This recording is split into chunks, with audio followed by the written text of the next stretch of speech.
प्रिय भक्तों, आज हम आपको भगवान श्री शनिदेव जी का एक ऐसा शक्तिशाली मंत्र सुनाने जा रहे हैं जिस मंत्र का आपने नित्य नियम रूप से 108 बार जाप कर लिया या सुन लिया तो आपके जीवन में सकारात्मकता का प्रभाव बढ़ेगा। आपके जीवन से सभी दुख, संकट, कष्ट दूर हो जाएंगे। आपके जीवन में जितने भी कष्ट है या आपके जीवन में शत्रुओं का प्रभाव बढ़ रहा है, आपके शत्रु आपको नुकसान पहुंचाना चाहते हैं तो उनसे भी आपको मुक्ति मिलेगी। और इस मंत्र का जाप करने से भगवान श्री शनिदेव आप पर कृपा बरसाएंगे, आपके जीवन में हमेशा अभय प्रदान करेंगे। जीवन में सुख शांति, सुख समृद्धि और धन वैभव की कभी भी कमी नहीं होगी और आपकी सभी मनोकामनाएं इस मंत्र से पूर्ण होंगी। तो चलिए भक्तों, भगवान श्री शनिदेव जी का यह शक्तिशाली मंत्र का जाप करें और सुने। ओम नीलांजन समभासम रविपुत्रं यमाग्रजं छायामार्तंड संभूतं तं नमामि शनैश्चरम्। ओम नीलांजन समभासं रविपुत्रं यमाग्रजं छायामार्तंड संभूतं तं नमामि शनैश्चरम्। ओम नीलांजन समभासं रविपुत्रं यमाग्रजं छायामार्तंड संभूतं तं नमामि शनैश्चरम्। ओम नीलांजन समभासं रविपुत्रं यमाग्रजं छायामार्तंड संभूतं तं नमामि शनैश्चरम्। ओम नीलांजन समभासं रविपुत्रं यमाग्रजं छायामार्तंड संभूतं तं नमामि शनैश्चरम्। ओम नीलांजन समभासं रविपुत्रं यमाग्रजं छायामार्तंड संभूतं तं नमामि शनैश्चरम्। ओम नीलांजन समभासं रविपुत्रं यमाग्रजं छायामार्तंड संभूतं तं नमामि शनैश्चरम्। ओम नीलांजन समभासं रविपुत्रं यमाग्रजं छायामार्तंड संभूतं तं नमामि शनैश्चरम्। ओम नीलांजन समभासं रविपुत्रं यमाग्रजं छायामार्तंड संभूतं तं नमामि शनैश्चरम्। ओम नीलांजन समभासं रविपुत्रं यमाग्रजं छायामार्तंड संभूतं तं नमामि शनैश्चरम्। ओम नीलांजन समभासं रविपुत्रं यमाग्रजं छायामार्तंड संभूतं तं नमामि शनैश्चरम्। ओम नीलांजन समभासं रविपुत्रं यमाग्रजं छायामार्तंड संभूतं तं नमामि शनैश्चरम्। ओम नीलांजन समभासं रविपुत्रं यमाग्रजं छायामार्तंड संभूतं तं नमामि शनैश्चरम्। ओम नीलांजन समभासं रविपुत्रं यमाग्रजं छायामार्तंड संभूतं तं नमामि शनैश्चरम्।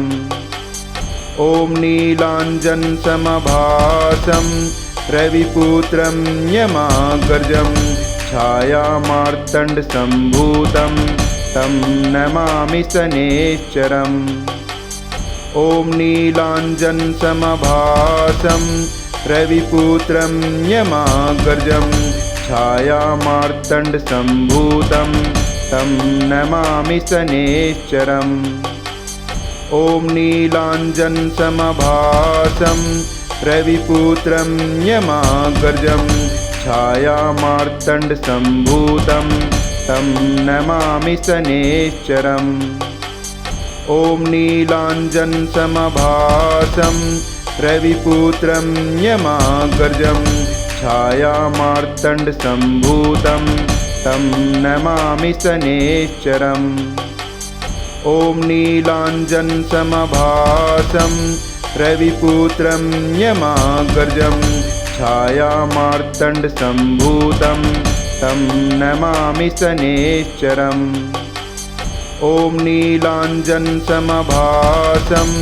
रविपुत्रं यमाग्रजं छायामार्तण्डसम्भूतं तं नमामि शनैश्चरम्। ॐ नीलाञ्जनसमभासं रविपुत्रं यमाग्रजं छायामार्तण्डसम्भूतं तं नमामि शनैश्चरम्। ॐ नीलाञ्जनसमभासं रविपुत्रं यमाग्रजं छायामार्तण्डसम्भूतं तं नमामि शनैश्चरम्। ॐ नीलाञ्जनसमभासं रविपुत्रं यमाग्रजं छायामार्तण्डसम्भूतं तं नमामि शनैश्चरम्। ॐ नीलाञ्जनसमभासं रविपुत्रं यमाग्रजं छायामार्तण्डसम्भूतं तं नमामि शनैश्चरम्। ॐ नीलाञ्जनसमभासं रविपुत्रं यमाग्रजं छायामार्तण्डसम्भूतं तं नमामि शनैश्चरम्। ॐ नीलाञ्जनसमभासं रविपुत्रं यमाग्रजं छायामार्तण्डसम्भूतं तं नमामि शनैश्चरम्। ॐ नीलाञ्जनसमभासं रविपुत्रं यमाग्रजं छायामार्तण्डसम्भूतं तं नमामि शनैश्चरम्। ॐ नीलाञ्जनसमभासं रविपुत्रं यमाग्रजं छायामार्तण्डसम्भूतं तं नमामि शनैश्चरम्। ॐ नीलाञ्जनसमभासं रविपुत्रं यमाग्रजं छायामार्तण्डसम्भूतं तं नमामि शनैश्चरम्। ॐ नीलाञ्जनसमभासं रविपुत्रं यमाग्रजं छायामार्तण्डसम्भूतं तं नमामि शनैश्चरम्। ॐ नीलाञ्जनसमभासं रविपुत्रं यमाग्रजं छायामार्तण्डसम्भूतं तं नमामि शनैश्चरम्। ॐ नीलाञ्जनसमभासं रविपुत्रं यमाग्रजं छायामार्तण्डसम्भूतं तं नमामि शनैश्चरम्। ॐ नीलाञ्जनसमभासं रविपुत्रं यमाग्रजं छायामार्तण्डसम्भूतं तं नमामि शनैश्चरम्। ॐ नीलाञ्जनसमभासं रविपुत्रं यमाग्रजं छायामार्तण्डसम्भूतं तं नमामि शनैश्चरम्। ॐ नीलाञ्जनसमभासं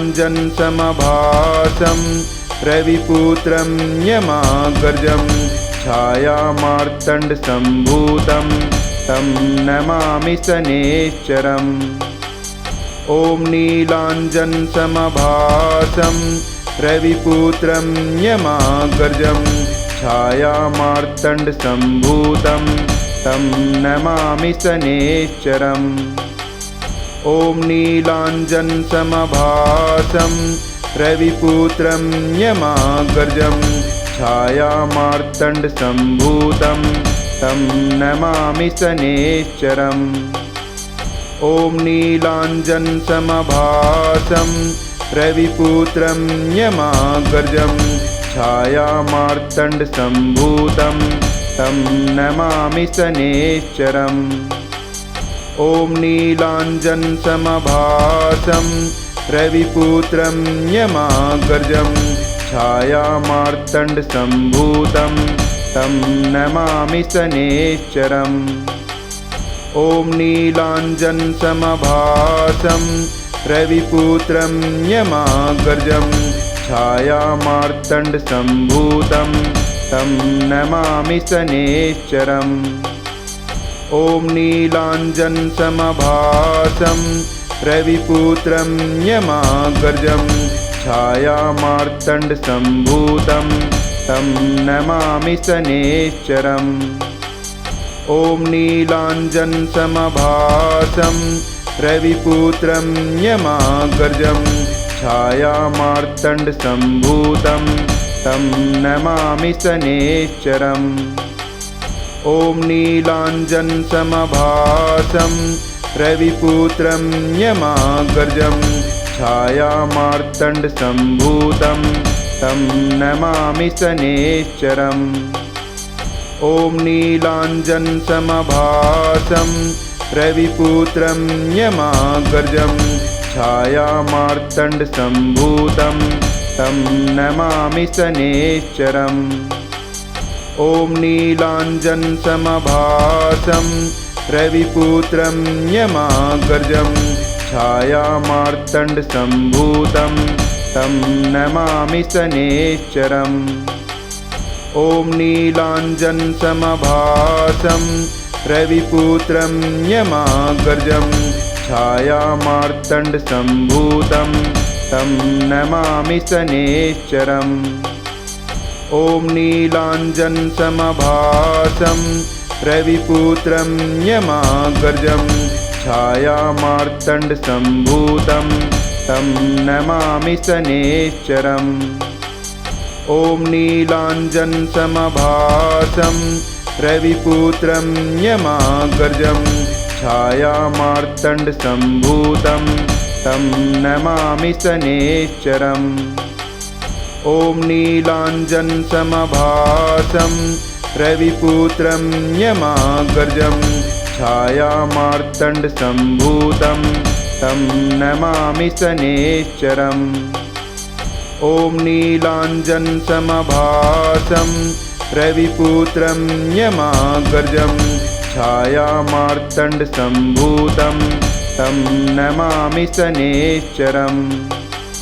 ॐ नीलाञ्जनसमभासं रविपुत्रं यमाग्रजं छायामार्तण्डसम्भूतं तं नमामि शनैश्चरम्। ॐ नीलाञ्जनसमभासं रविपुत्रं यमाग्रजं छायामार्तण्डसम्भूतं तं नमामि शनैश्चरम्। ॐ नीलाञ्जनसमभासं रविपुत्रं यमाग्रजं छायामार्तण्डसम्भूतं तं नमामि शनैश्चरम्। ॐ नीलाञ्जनसमभासं रविपुत्रं यमाग्रजं छायामार्तण्डसम्भूतं तं नमामि शनैश्चरम्। ॐ नीलाञ्जनसमभासं रविपुत्रं यमाग्रजं छायामार्तण्डसम्भूतं तं नमामि शनैश्चरम्। ॐ नीलाञ्जनसमभासं रविपुत्रं यमाग्रजं छायामार्तण्डसम्भूतं तं नमामि शनैश्चरम्। ॐ नीलाञ्जनसमभासं रविपुत्रं यमाग्रजं छायामार्तण्डसम्भूतं तं नमामि शनैश्चरम्। ॐ नीलाञ्जनसमभासं रविपुत्रं यमाग्रजं छायामार्तण्डसम्भूतं तं नमामि शनैश्चरम्। ॐ नीलाञ्जनसमभासं रविपुत्रं यमाग्रजं छायामार्तण्डसम्भूतं तं नमामि शनैश्चरम्। ॐ नीलाञ्जनसमभासं रविपुत्रं यमाग्रजं छायामार्तण्डसम्भूतं तं नमामि शनैश्चरम्। ॐ नीलाञ्जनसमभासं रविपुत्रं यमाग्रजं छायामार्तण्डसम्भूतं तं नमामि शनैश्चरम्। ॐ नीलाञ्जनसमभासं रविपुत्रं यमाग्रजं छायामार्तण्डसम्भूतं तं नमामि शनैश्चरम्। ॐ नीलाञ्जनसमभासं रविपुत्रं यमाग्रजं छायामार्तण्डसम्भूतं तं नमामि शनैश्चरम्। ॐ नीलाञ्जनसमभासं रविपुत्रं यमाग्रजं छायामार्तण्डसम्भूतं तं नमामि शनैश्चरम्। ॐ नीलाञ्जनसमभासं रविपुत्रं यमाग्रजं छायामार्तण्डसम्भूतं तं नमामि शनैश्चरम्। ॐ नीलाञ्जनसमभासं रविपुत्रं यमाग्रजं छायामार्तण्डसम्भूतं तं नमामि शनैश्चरम्। ॐ नीलाञ्जनसमभासं रविपुत्रं यमाग्रजं छायामार्तण्डसम्भूतं तं नमामि शनैश्चरम्। ॐ नीलाञ्जनसमभासं रविपुत्रं यमाग्रजं छायामार्तण्डसम्भूतं तं नमामि शनैश्चरम्। ॐ नीलाञ्जनसमभासं रविपुत्रं यमाग्रजं छायामार्तण्डसम्भूतं तं नमामि शनैश्चरम्। ॐ नीलाञ्जनसमभासं रविपुत्रं यमाग्रजं छायामार्तण्डसम्भूतं तं नमामि शनैश्चरम्। ॐ नीलाञ्जनसमभासं रविपुत्रं यमाग्रजं छायामार्तण्डसम्भूतं तं नमामि शनैश्चरम्। ॐ नीलाञ्जनसमभासं रविपुत्रं यमाग्रजं छायामार्तण्डसम्भूतं तं नमामि शनैश्चरम्। ॐ नीलाञ्जनसमभासं रविपुत्रं यमाग्रजं छायामार्तण्डसम्भूतं तं नमामि शनैश्चरम्। ॐ नीलाञ्जनसमभासं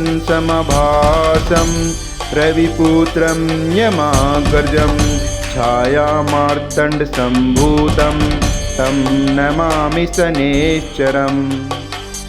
ॐ नीलाञ्जनसमभासं रविपुत्रं यमाग्रजं छायामार्तण्डसम्भूतं तं नमामि शनैश्चरम्। ॐ नीलाञ्जनसमभासं रविपुत्रं यमाग्रजं छायामार्तण्डसम्भूतं तं नमामि शनैश्चरम्। ॐ नीलाञ्जनसमभासं रविपुत्रं यमाग्रजं छायामार्तण्डसम्भूतं तं नमामि शनैश्चरम्। ॐ नीलाञ्जनसमभासं रविपुत्रं यमाग्रजं छायामार्तण्डसम्भूतं तं नमामि शनैश्चरम्। ॐ नीलाञ्जनसमभासं रविपुत्रं यमाग्रजं छायामार्तण्डसम्भूतं तं नमामि शनैश्चरम्। ॐ नीलाञ्जनसमभासं रविपुत्रं यमाग्रजं छायामार्तण्डसम्भूतं तं नमामि शनैश्चरम्। ॐ नीलाञ्जनसमभासं रविपुत्रं यमाग्रजं छायामार्तण्डसम्भूतं तं नमामि शनैश्चरम्। ॐ नीलाञ्जनसमभासं रविपुत्रं यमाग्रजं छायामार्तण्डसम्भूतं तं नमामि शनैश्चरम्। ॐ नीलाञ्जनसमभासं रविपुत्रं यमाग्रजं छायामार्तण्डसम्भूतं तं नमामि शनैश्चरम्। ॐ नीलाञ्जनसमभासं रविपुत्रं यमाग्रजं छायामार्तण्डसम्भूतं तं नमामि शनैश्चरम्। ॐ नीलाञ्जनसमभासं रविपुत्रं यमाग्रजं छायामार्तण्डसम्भूतं तं नमामि शनैश्चरम्। ॐ नीलाञ्जनसमभासं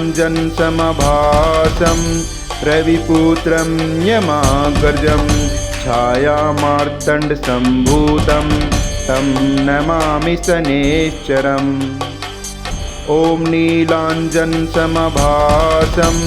रविपुत्रं यमाग्रजं छायामार्तण्डसम्भूतं तं नमामि शनैश्चरम्। ॐ नीलाञ्जनसमभासं रविपुत्रं यमाग्रजं छायामार्तण्डसम्भूतं तं नमामि शनैश्चरम्। ॐ नीलाञ्जनसमभासं रविपुत्रं यमाग्रजं छायामार्तण्डसम्भूतं तं नमामि शनैश्चरम्। ॐ नीलाञ्जनसमभासं रविपुत्रं यमाग्रजं छायामार्तण्डसम्भूतं तं नमामि शनैश्चरम्। ॐ नीलाञ्जनसमभासं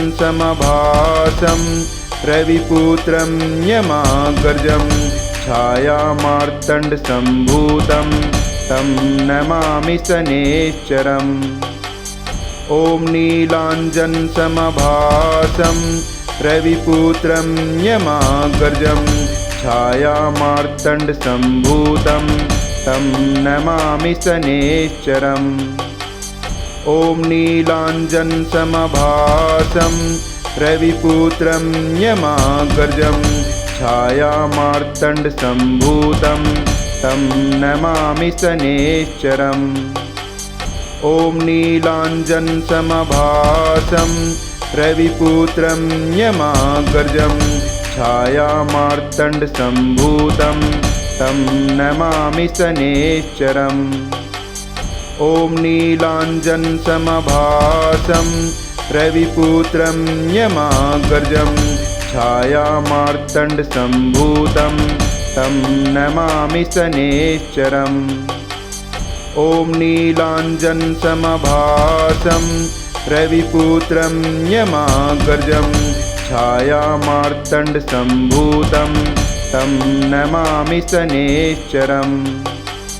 ॐ नीलाञ्जनसमभासं रविपुत्रं यमाग्रजं छायामार्तण्डसम्भूतं तं नमामि शनैश्चरम्। ॐ नीलाञ्जनसमभासं रविपुत्रं यमाग्रजं छायामार्तण्डसम्भूतं तं नमामि शनैश्चरम्। ॐ नीलाञ्जनसमभासं रविपुत्रं यमाग्रजं छायामार्तण्डसम्भूतं तं नमामि शनैश्चरम्। ॐ नीलाञ्जनसमभासं रविपुत्रं यमाग्रजं छायामार्तण्डसम्भूतं तं नमामि शनैश्चरम्। ॐ नीलाञ्जनसमभासं रविपुत्रं यमाग्रजं छायामार्तण्डसम्भूतं तं नमामि शनैश्चरम्। ॐ नीलाञ्जनसमभासं रविपुत्रं यमाग्रजं छायामार्तण्डसम्भूतं तं नमामि शनैश्चरम्। ॐ नीलाञ्जनसमभासं रविपुत्रं यमाग्रजं छायामार्तण्डसम्भूतं तं नमामि शनैश्चरम्। ॐ नीलाञ्जनसमभासं रविपुत्रं यमाग्रजं छायामार्तण्डसम्भूतं तं नमामि शनैश्चरम्। ॐ नीलाञ्जनसमभासं रविपुत्रं यमाग्रजं छायामार्तण्डसम्भूतं तं नमामि शनैश्चरम्। ॐ नीलाञ्जनसमभासं रविपुत्रं यमाग्रजं छायामार्तण्डसम्भूतं तं नमामि शनैश्चरम्। ॐ नीलाञ्जनसमभासं रविपुत्रं यमाग्रजं छायामार्तण्डसम्भूतं तं नमामि शनैश्चरम्। ॐ नीलाञ्जनसमभासं रविपुत्रं यमाग्रजं छायामार्तण्डसम्भूतं तं नमामि शनैश्चरम्। ॐ नीलाञ्जनसमभासं रविपुत्रं यमाग्रजं छायामार्तण्डसम्भूतं तं नमामि शनैश्चरम्।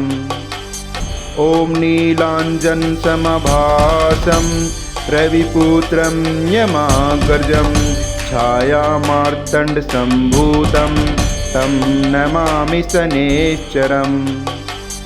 ॐ नीलाञ्जनसमभासं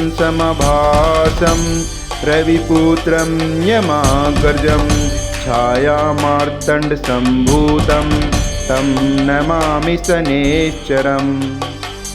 ॐ नीलाञ्जनसमभासं रविपुत्रं यमाग्रजं छायामार्तण्डसम्भूतं तं नमामि शनैश्चरम्।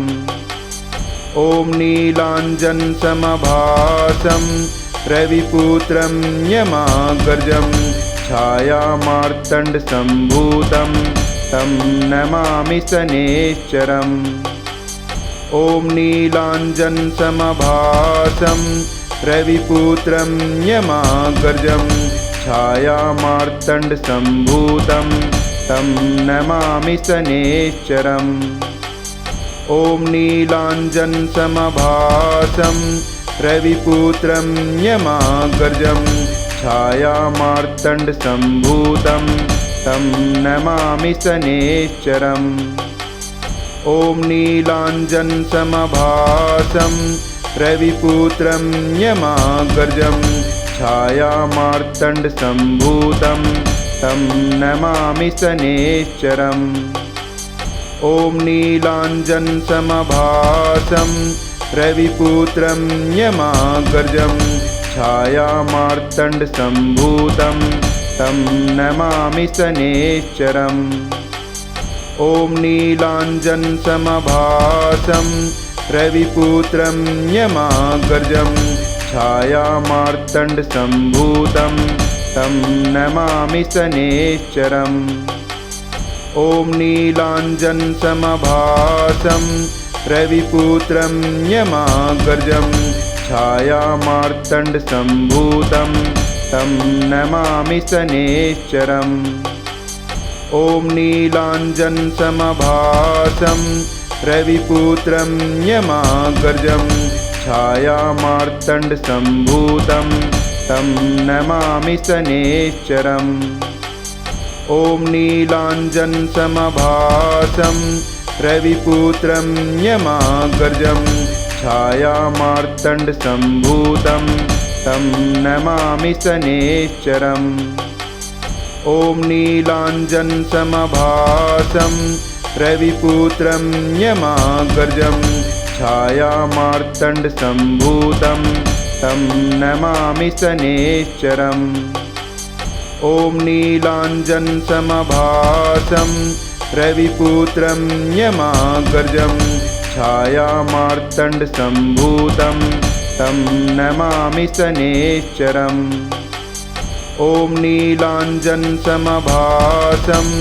रविपुत्रं यमाग्रजं छायामार्तण्डसम्भूतं तं नमामि शनैश्चरम्।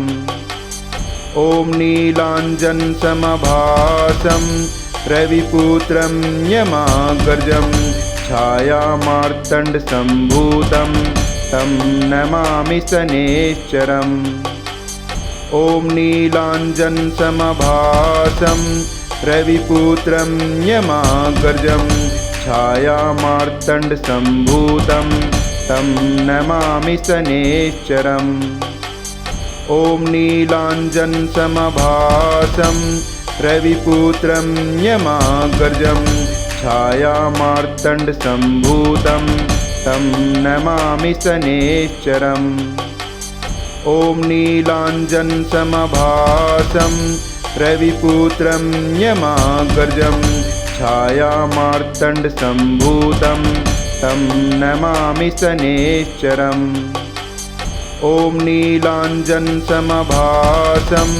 रविपुत्रं यमाग्रजं छायामार्तण्डसम्भूतं तं नमामि शनैश्चरम्। ॐ नीलाञ्जनसमभासं रविपुत्रं यमाग्रजं छायामार्तण्डसम्भूतं तं नमामि शनैश्चरम्। ॐ नीलाञ्जनसमभासं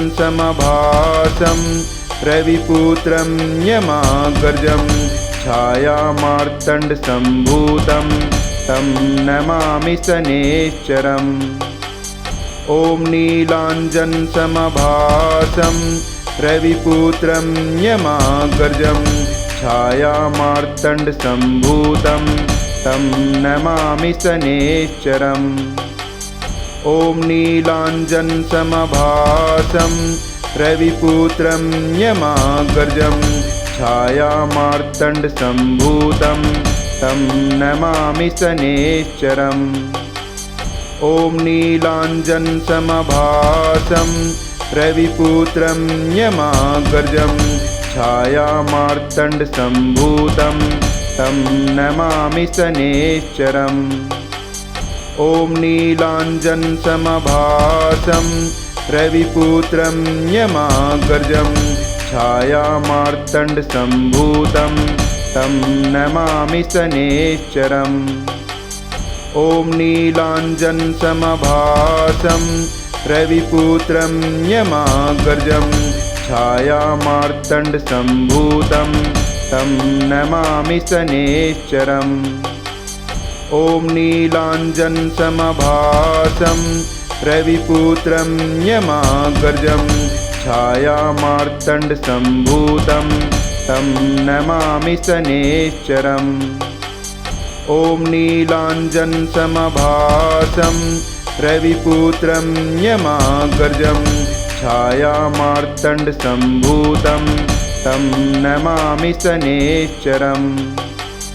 ॐ नीलाञ्जनसमभासं रविपुत्रं यमाग्रजं छायामार्तण्डसम्भूतं तं नमामि शनैश्चरम्। ॐ नीलाञ्जनसमभासं रविपुत्रं यमाग्रजं छायामार्तण्डसम्भूतं तं नमामि शनैश्चरम्। ॐ नीलाञ्जनसमभासं रविपुत्रं यमाग्रजं छायामार्तण्डसम्भूतं तं नमामि शनैश्चरम्। ॐ नीलाञ्जनसमभासं रविपुत्रं यमाग्रजं छायामार्तण्डसम्भूतं तं नमामि शनैश्चरम्। ॐ नीलाञ्जनसमभासं रविपुत्रं यमाग्रजं छायामार्तण्डसम्भूतं तं नमामि शनैश्चरम्। ॐ नीलाञ्जनसमभासं रविपुत्रं यमाग्रजं छायामार्तण्डसम्भूतं तं नमामि शनैश्चरम्। ॐ नीलाञ्जनसमभासं रविपुत्रं यमाग्रजं छायामार्तण्डसम्भूतं तं नमामि शनैश्चरम्। ॐ नीलाञ्जनसमभासं रविपुत्रं यमाग्रजं छायामार्तण्डसम्भूतं तं नमामि शनैश्चरम्। ॐ नीलाञ्जनसमभासं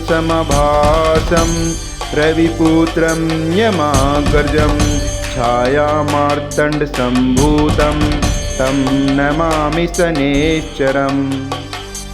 ॐ नीलाञ्जनसमभासं रविपुत्रं यमाग्रजं छायामार्तण्डसम्भूतं तं नमामि शनैश्चरम्। ॐ नीलाञ्जनसमभासं रविपुत्रं यमाग्रजं छायामार्तण्डसम्भूतं तं नमामि शनैश्चरम्। ॐ नीलाञ्जनसमभासं रविपुत्रं यमाग्रजं छायामार्तण्डसम्भूतं तं नमामि शनैश्चरम्। ॐ नीलाञ्जनसमभासं रविपुत्रं यमाग्रजं छायामार्तण्डसम्भूतं तं नमामि शनैश्चरम्।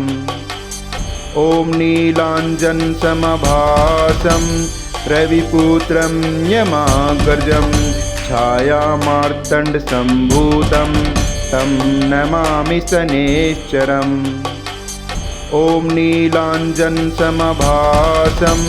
रविपुत्रं यमाग्रजं छायामार्तण्डसम्भूतं तं नमामि शनैश्चरम्। ॐ नीलाञ्जनसमभासं रविपुत्रं यमाग्रजं छायामार्तण्डसम्भूतं तं नमामि शनैश्चरम्। ॐ नीलाञ्जनसमभासं रविपुत्रं यमाग्रजं छायामार्तण्डसम्भूतं तं नमामि शनैश्चरम्। ॐ नीलाञ्जनसमभासं रविपुत्रं यमाग्रजं छायामार्तण्डसम्भूतं तं नमामि शनैश्चरम्। ॐ नीलाञ्जनसमभासं रविपुत्रं यमाग्रजं छायामार्तण्डसम्भूतं तं नमामि शनैश्चरम्। ॐ नीलाञ्जनसमभासं रविपुत्रं यमाग्रजं छायामार्तण्डसम्भूतं तं नमामि शनैश्चरम्। ॐ नीलाञ्जनसमभासं रविपुत्रं यमाग्रजं छायामार्तण्डसम्भूतं तं नमामि शनैश्चरम्। ॐ नीलाञ्जनसमभासं रविपुत्रं यमाग्रजं छायामार्तण्डसम्भूतं तं नमामि शनैश्चरम्। ॐ नीलाञ्जनसमभासं रविपुत्रं यमाग्रजं छायामार्तण्डसम्भूतं तं नमामि शनैश्चरम्। ॐ नीलाञ्जनसमभासं रविपुत्रं यमाग्रजं छायामार्तण्डसम्भूतं तं नमामि शनैश्चरम्। ॐ नीलाञ्जनसमभासं रविपुत्रं यमाग्रजं छायामार्तण्डसम्भूतं तं नमामि शनैश्चरम्। ॐ नीलाञ्जनसमभासं रविपुत्रं यमाग्रजं छायामार्तण्डसम्भूतं तं नमामि शनैश्चरम्। ॐ नीलाञ्जनसमभासं रविपुत्रं यमाग्रजं छायामार्तण्डसम्भूतं तं नमामि शनैश्चरम्। ॐ नीलाञ्जनसमभासं रविपुत्रं यमाग्रजं छायामार्तण्डसम्भूतं तं नमामि शनैश्चरम्। ॐ नीलाञ्जनसमभासं रविपुत्रं यमाग्रजं छायामार्तण्डसम्भूतं तं नमामि शनैश्चरम्। ॐ नीलाञ्जनसमभासं रविपुत्रं यमाग्रजं छायामार्तण्डसम्भूतं तं नमामि शनैश्चरम्। ॐ नीलाञ्जनसमभासं रविपुत्रं यमाग्रजं छायामार्तण्डसम्भूतं तं नमामि शनैश्चरम्। ॐ नीलाञ्जनसमभासं रविपुत्रं यमाग्रजं छायामार्तण्डसम्भूतं तं नमामि शनैश्चरम्। ॐ नीलाञ्जनसमभासं रविपुत्रं यमाग्रजं छायामार्तण्डसम्भूतं तं नमामि शनैश्चरम्। ॐ नीलाञ्जनसमभासं रविपुत्रं यमाग्रजं छायामार्तण्डसम्भूतं तं नमामि शनैश्चरम्। ॐ नीलाञ्जनसमभासं रविपुत्रं यमाग्रजं छायामार्तण्डसम्भूतं तं नमामि शनैश्चरम्। ॐ नीलाञ्जनसमभासं रविपुत्रं यमाग्रजं छायामार्तण्डसम्भूतं तं नमामि शनैश्चरम्। ॐ नीलाञ्जनसमभासं रविपुत्रं यमाग्रजं छायामार्तण्डसम्भूतं तं नमामि शनैश्चरम्। ॐ नीलाञ्जनसमभासं रविपुत्रं यमाग्रजं छायामार्तण्डसम्भूतं तं नमामि शनैश्चरम्। ॐ नीलाञ्जनसमभासं रविपुत्रं यमाग्रजं छायामार्तण्डसम्भूतं तं नमामि शनैश्चरम्। ॐ नीलाञ्जनसमभासं रविपुत्रं यमाग्रजं छायामार्तण्डसम्भूतं तं नमामि शनैश्चरम्। ॐ नीलाञ्जनसमभासं रविपुत्रं यमाग्रजं छायामार्तण्डसम्भूतं तं नमामि शनैश्चरम्। ॐ नीलाञ्जनसमभासं रविपुत्रं यमाग्रजं छायामार्तण्डसम्भूतं तं नमामि शनैश्चरम्। ॐ नीलाञ्जनसमभासं रविपुत्रं यमाग्रजं छायामार्तण्डसम्भूतं तं नमामि शनैश्चरम्। ॐ नीलाञ्जनसमभासं रविपुत्रं यमाग्रजं छायामार्तण्डसम्भूतं तं नमामि शनैश्चरम्। ॐ नीलाञ्जनसमभासं रविपुत्रं यमाग्रजं छायामार्तण्डसम्भूतं तं नमामि शनैश्चरम्। ॐ नीलाञ्जनसमभासं